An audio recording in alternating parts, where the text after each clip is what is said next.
আমি এই মুহূর্তে রয়েছি যে জাহাঙ্গীর গেটে ক্যান্টনমেন্টের যে মূল ফটক, সেই ফটক থেকে দেখছেন যে বের হচ্ছে এখানে সেনা প্রধান বের হচ্ছেন। সেনা প্রধানের সাথে যে রাজনৈতিক যে ব্যক্তিবর্গ ছিল, যে রাজনৈতিক দলগুলোকে ডেকেছিল, তারা সকলেই বঙ্গভবনের উদ্দেশ্যে রওনা দিয়েছেন। দেখতে পাচ্ছেন যে একে একে গাড়ির বহর চলে যাচ্ছে।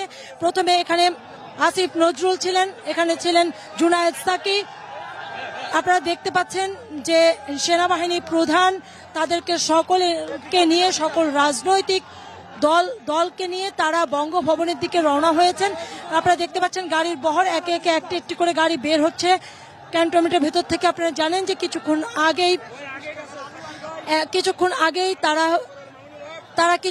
আগেই কিন্তু যেহেতু ক্ষমতা হস্তান্তর করা হয়েছে, ক্ষমতা নিয়েছে সেনাপ্রধান, তারা এখন একটি যে মানে সরকার গঠন করবেন। আপাতত সে কোন সরকার থাকবে, এই সেনা শাসন যতদিন চলবে এর মধ্যে কোন সরকার থাকবে, সেই সরকার কিভাবে থাকবে সেটি ঠিক করার জন্য মূলত তারা এই মুহূর্তে তারা বঙ্গভবনের উদ্দেশ্যে রওনা দিয়েছেন। আপনারা দেখতে পাচ্ছেন যেখানে মাহমুদুর রহমান আছে, এখানে বিভিন্ন রাজনৈতিক দল, যতগুলো নিবন্ধিত রাজনৈতিক দল ছিল সকলকে কিন্তু ডেকেছিল সেনাপ্রধান, এবং তারা তাদের গাড়ি বহরে করেই তাদের সেই রাজনৈতিক ব্যক্তিবর্গকে নিয়ে যাচ্ছে বঙ্গভবনের উদ্দেশ্যে। সেখানেই মূলত ঠিক হবে যে এই সরকার কাদের নিয়ে আসলে সরকার গঠন হবে, সেই সিদ্ধান্ত বঙ্গভবন থেকেই হবে। যার কারণে তারা বঙ্গভবনের উদ্দেশ্যে রওনা দিয়েছেন। আপনারা দেখতে পাচ্ছেন যে একে একে এক একটা করে গাড়ি আসছে, গাড়ির বহর একটা একটা করে বহর আসলে যাচ্ছে।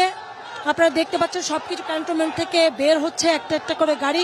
সকলেরই যাত্রা বঙ্গভবনের উদ্দেশ্যেই তারা যাত্রা করছেন, কারণ সেখানে আসলে যে একটা রাজনৈতিক যে সরকার, সেই সরকার গঠন হবে। কি এর আগে কিন্তু এই গেটের সামনে এসে জুনায়েদ সাকি এবং আসিফ নজরুল যিনি তারা কিন্তু বক্তব্য দিয়েছেন। তারা বলেছেন যে যেহেতু সেনা প্রধানের হাতে এই মুহূর্তে রাষ্ট্র ক্ষমতা, সেই ক্ষেত্রে আমাদের দেশ কিভাবে পরিচালিত হবে, কাদের দ্বারা পরিচালিত হবে, এই কারা পরিচালনা করবে এই মুহূর্তে আমাদের রাষ্ট্রকে, সেটি ঠিক করার প্রয়োজন রয়েছে, জরুরি রয়েছে। এবং সাধারণ মানুষের উদ্দেশ্যে বলেছেন যে তাদেরকে রাস্তা ক্লিয়ার করে দিতে বলেছেন, তাদেরকে আরেকটু ধৈর্য ধরতে বলেছেন, যেহেতু তারা ধৈর্যের সাথে আন্দোলন চালিয়ে গেছেন এবং আন্দোলনের মাধ্যমে যে সরকারের যে পতন ঘটিয়েছেন, সেই পতনের পর এই রাষ্ট্র আসলে কিভাবে চলবে এই মুহূর্তে।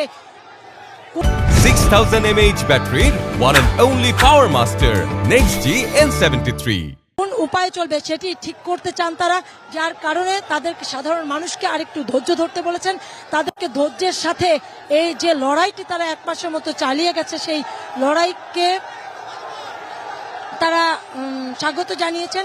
আপনারা দেখতে পাচ্ছেন যে একে একে গাড়ির বহর বের হচ্ছে। এই গাড়ির বহর থেকেই কিন্তু তারা বঙ্গভবনের উদ্দেশ্যে রওনা দিয়েছেন, এবং বঙ্গভবনে পৌঁছলে সেখানেই সব রাজনৈতিক দলগুলোর সমন্বয়ে এবং সেনাপ্রধানের তত্ত্বাবধানে সেখানে কিন্তু সকলে সেটি ঠিক হবে কিভাবে করে রাষ্ট্র পরিচালনা, কোন কোন উপায় হবে, কারা করবেন এবং কিভাবে হবেন, কোন মেয়াদে কতদিন কারা থাকবেন এই ছোট্ট এতে।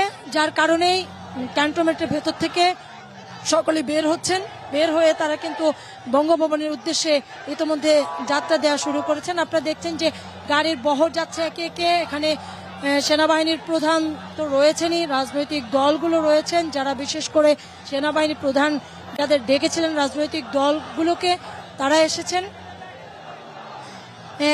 আপনারা দেখতে পাচ্ছেন যে সকলেই আসলে সবার মধ্যেই যে একটি টান উত্তেজনা তারা এখানে বলছে, সাধারণ মানুষের যে উত্তেজনা, বাঁধ ভাঙা যে জোয়ার, কোনোভাবেই কিন্তু সেনাবাহিনী সাধারণ মানুষকে ঠেকাতে পারছে না, ঠেকাতে তারা ব্যর্থ হয়ে যাচ্ছে। মানুষ হুমড়ি খেয়ে পড়ছে। তাদের বিজয় মিছিল, তারা এই বিজয়ের প্রতীক হিসেবে এই মুহূর্তে যেন এই জায়গাটিকেই তারা বেছে নিয়েছেন। তারা বলছেন তারা যেভাবে স্বাধীনতা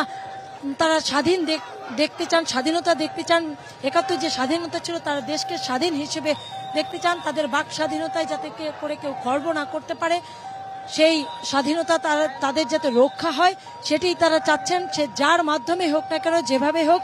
যেহেতু গাড়ির বহরগুলো চলছে এবং বঙ্গভবনের উদ্দেশ্যেই মূলত তারা যাচ্ছে, বঙ্গভবনের উদ্দেশ্যেই যেহেতু যাচ্ছে, গাড়ির বহরও মূলত শেষ হয়ে গেছে এবং তারা আপনারা দেখতে পাচ্ছেন যে এর মধ্য দিয়েই কিন্তু যারা আন্দোলনকারীদের যে জয়, সেই জয় তারা ছিনিয়ে এনেছে। তারা সরকারের, আওয়ামী লীগ সরকারের তারা মানে পতন ঘটিয়ে তারা এই মুহূর্তে সেনাবাহিনীর হাতেই কিন্তু এই মুহূর্তে এখন ক্ষমতা এই মুহূর্তে সেনাবাহিনীর প্রধানের হাতে। আপনারা দেখছেন আসলে পরে বঙ্গভবনে থেকে আসলে জানা যাবে কিভাবে রাষ্ট্র পরিচালনার হাতিয়ার তৈরি হচ্ছে।